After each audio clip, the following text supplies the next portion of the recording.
But wait a Uh, minute, you just confessed to having watched Jon Stewart from the Mediaite website?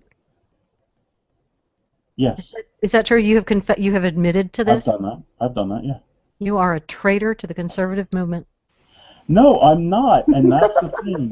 That's what I'm trying to get at is that it Don't you is know not. those are liberal sites? Don't you know? I know.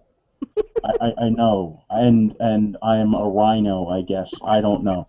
No, I don't have a problem. I don't have a problem at all. If there's something that is interesting on Slate, if there's something interesting on the Daily Beast, if there's something interesting on Huffington Post, I do not mind reading those websites. In fact, I try to read those websites when I can. Even Salon.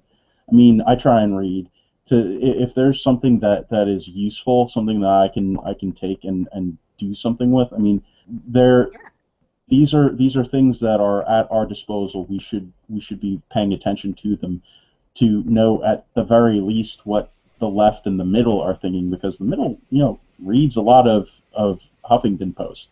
The They middle is read a there. lot of that That's where stuff. they It's are, and they're at BuzzFeed, and BuzzFeed. yeah. Just to illustrate your point there, I looked up today, JD gave me the link to look up the, top websites for the United States. Of all the ones that we know that are political, what do you think the number one is?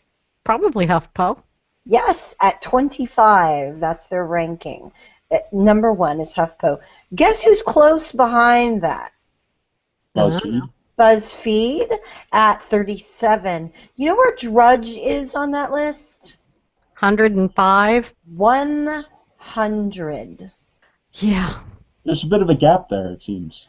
So we've had, in the conservative movement even, we've had people sparring over whether it's proper to put up a piece on Uh, BuzzFeed communities or something like that, or to share articles from HuffPo or Think Progress even. And this is the deal, though. When you have HuffPo and BuzzFeed with vastly larger audiences, wouldn't you want a piece of that? Right. Especially if you could reach people there with a thought that maybe they're not going to get anywhere else in their feeds. Right. This is untapped resources. And to me, it's the equivalent of saying, I'm not going to Think Progress. They're a bunch of liberals, and Slate never has anything. Yes, exactly. It's what JD is doing. It's sticking your fingers in your ears. la La, la la la la, la la, la. la, la, la, la. Exactly. And it doesn't do us any good. And it makes us look like children sticking our fingers in our ears. One of the things we always decry about at college campuses is the speech codes, the free speech zones, where they're trying to curtail the information coming in to the students. And here we do it to ourselves. It's the Hmm. same thing. We compartmentalize to where we're only getting Fox News. We're only getting a couple of websites, Breitbart and Drudge and whatever. I will tell you one thing. Dave Weigel writes for Slate, and he is one of the reporters I respect the most. I've spoken to him in person, done back and forth with him over different things. That guy is one of my favorite journalists, and he's on the left.